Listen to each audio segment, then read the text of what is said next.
చిరుమర్తి రాజు Congress party నాయకుడు అయితే మనతో ఉన్నారు, వారితో మాట్లాడదాం. అన్న చెప్పండి, అసలు అసెంబ్లీస్ కానివ్వండి, లేకపోతే ఈ రోజు మీరు ఇది చేస్తున్న దానికి అసలు ఏం కారణాల వల్ల ఈ రోజు మీరు ఇది కండక్ట్ చేసుకుంటున్నారు?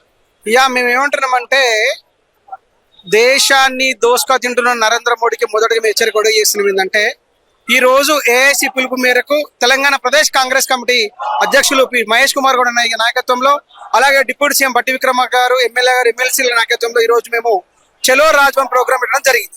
ఈ ప్రోగ్రామ్ ఎందుకు పెట్టినామంటే, ఒక దేశ ప్రధానమంత్రి అయి ఉండి మొత్తము సంపద అంతా అదానికి అప్పచెప్తున్న నరేంద్ర మోడీ కోసమే ప్రోగ్రామ్ పెట్టడం జరిగింది.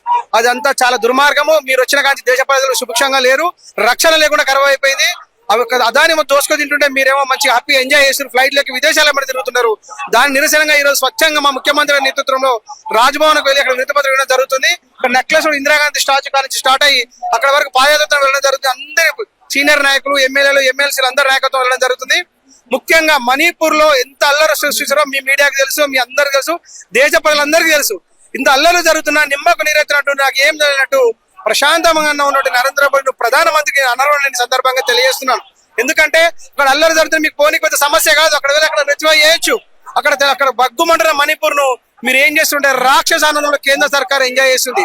అలాగే అదానికి ఎంత దోసుకుపెట్టి అదానికి అప్పచెప్పి మీరేమో మంచిగా ఫ్లైట్లలో మీకు సంబంధించిన నాయకులు బాగా ఎంజాయ్ చేస్తున్నారు. కాబట్టి దానికి నిరసనగా ఈ రోజు మా రాహుల్ గాంధీ గారి పిలుపు మేరకు, ఏఐసీ గారి పిలుపు మేరకు రాజ్భవన్ దగ్గరికి వెళ్ళి వినతి పత్రం సందర్భంగా మేము తెలియజేస్తున్నాం. అన్న, మనం చూసుకున్నా కూడా ఇక్కడ సీఎం గారి పాత్ర కూడా చాలా ఉంది అని అంటున్నారు కదా రేవంత్ రెడ్డి గారు. ఏం మా సీఎం పాత్ర ఇక్కడ మా సీఎం అంటే రేవంత్ రెడ్డి గారి పాత్ర ఏముంది? ఇక్కడ మీ అసెంబ్లీలో ఇక్కడ చూస్తే ఇక్కడ బీఆర్ఎస్ వాళ్ళకైతే పిచ్చిలేసింది వీళ్ళకు అసెంబ్లీలో. వాళ్ళు నిన్నొక డ్రెస్, ఇయ్యాలొక డ్రెస్, రోజొక విధి కాదు. అసలు ఏం చేస్తారు వాళ్ళకి అర్థం. హరీష్ రావు నిజంగా మెడలకి హరీష్ రావు మెడలకి కేటీఆర్ పిచ్చిలేసింది. మామూలు ఇంట్లో వంట పెట్టు అల్లుడు వచ్చి చేస్తుండు. నిన్నొక బ్లాక్ డ్రెస్, ఇయ్యాలి ఆటో డ్రెస్, రేపు జిహెచ్ఎంసీ చేసుకోము, రేపు ఇంకో డ్రెస్ చేసుకోము. ఏమైనా చేసాం ప్రభుత్వం? మా కాంగ్రెస్ పార్టీ వచ్చిన సంవత్సరంలో మేము ప్రజాపాలనలో ప్రతి ఒక్కరు తీరుస్తున్నాము. నిన్నగాక మనం మా బట్టి విక్రమార్క కూడా రైతులకు, భూమి లేని రైతులు కూడా 12,000 వేస్తున్నాడు. జనవరి సంక్రాంతి తర్వాత రైతు భరోసా అని చెప్పిండు. రేషన్ కార్డులు అన్నాము, పింఛన్లు కూడా ఇస్తాను. అన్ని చేసిన తర్వాత మీకు కళ్ళు మంటి, అరే మేము 10 సంవత్సరాలు దోసుకొని తిన్నాము, మేము చేయలేదు, మళ్ళీ మా రాష్ట్రం మొత్తం జీవితం మొత్తం ఆగమవుతుంది, మా పార్టీని పొందబెట్టరు, మళ్ళీ మా పార్టీ ఎటు కాకుండా అవుతుంది. హరీష్ రావు, కేటీఆర్ అసెంబ్లీలో డ్రామాలు ఆడుతారు. ఈ డ్రామాలు మిమ్మల్ని ఎవరు నమ్మరు, మిమ్మల్ని ప్రజలు రాష్ట్రపతి నమ్మరు. మీ పని అయిపోయింది.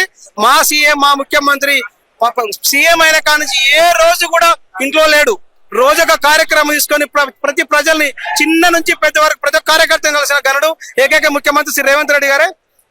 బీజేపీ కూడా సెంటర్ లో భయం పుట్టుకుంది. ఎందుకు పుట్టుకుందంటే, ఇక నెక్స్ట్ మా పని అయిపోయింది, మా ప్రభుత్వం రాదు అని కేంద్రంలో సర్కారు కూడా డ్రామాలు ఆడుతుంది. అనవసరంగా మా సీఎం మీద బురద వెళ్తే ఖబర్దార్ నరేంద్ర మోడీ గుర్తుపెట్టుకో.